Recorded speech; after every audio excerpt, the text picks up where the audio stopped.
السلام علیکم پاکستان، حمید نقیبی آپ کی خدمت میں حاضر ہے۔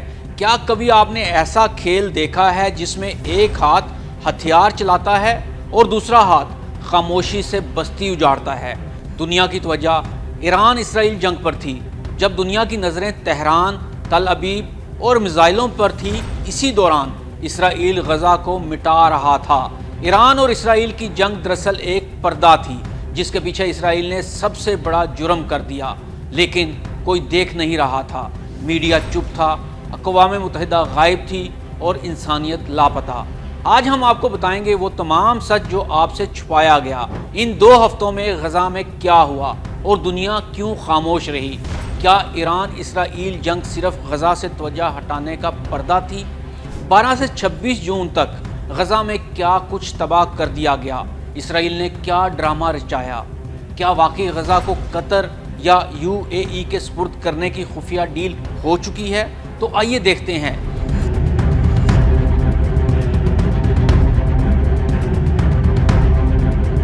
12 جون کو 48 سے 72 گھنٹے تک غزہ کا نہ صرف پوری دنیا سے رابطہ کٹ گیا بلکہ غزہ کے شہری ایک دوسرے سے رابطے سے بھی قاصر ہو گئے۔ اچانک پورا غزہ اندھیرے میں ڈوب گیا۔ فون بند، انٹرنیٹ بند، کیمرے بند اور آوازیں بھی بند، اور تب کھیل شروع ہوا۔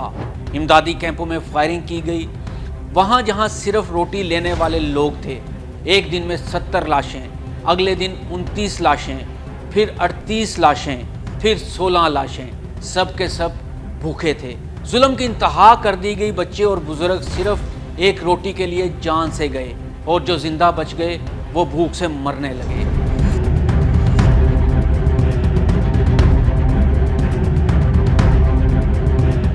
زخم کراسنگ بند، شمالی غزہ مکمل لاک ڈاؤن۔ ماں دودھ کی بجائے پانی سے بچے کو بچانے کی کوشش کر رہی تھی۔ اسپتال اندھیرے میں، دوا بالکل ختم، اور میڈیا وہ تہران کے دھوئیں میں گم تھا۔ آئیے اب جائزہ لیتے ہیں کہ اسرائیل نے ان دنوں میں فلسطین میں کیا کامیابیاں حاصل کی۔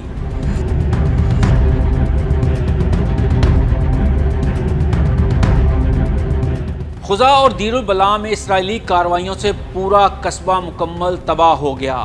خاص طور پر خزہ میں ٹوٹل ریزنگ رپورٹ کی گئی۔ دار البلاء، خان یونس اور رفح میں فضائی بمباری اور زمینی ہتھ کنڈوں میں ہزاروں گھر جزوی یا مکمل طور پر ملبے کا ڈھیر بن گئے۔ ایک رپورٹ کے مطابق غزہ میں 92% رہائشی یونٹ یعنی 4,36,000 گھر نقصان زدہ ہو گئے، جن میں سے 79,000 مکمل تباہ ہوئے اور مزید 2,76,000 شدید یا جزوی نقصان کا شکار تھے۔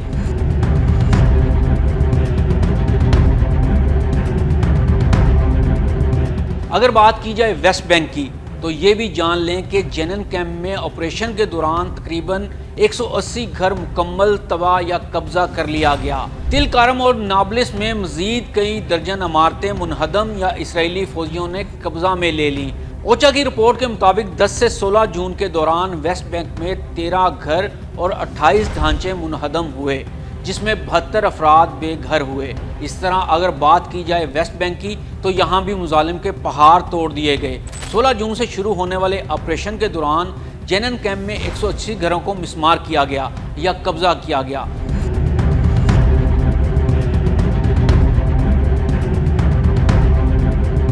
اسی طرح نابلس اور تل کارم میں مزید 1 درجن سے زائد گھر مٹائے گئے۔ ادھر رفح میں فضائی بمباری، خان یونس میں گھر ملبہ کا ڈھیر بن گئے۔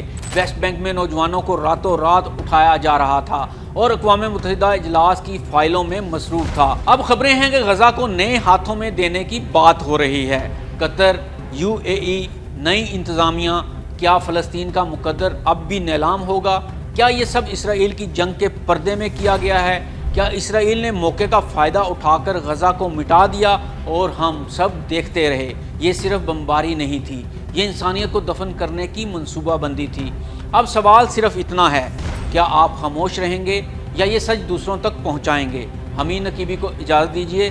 اللہ حافظ۔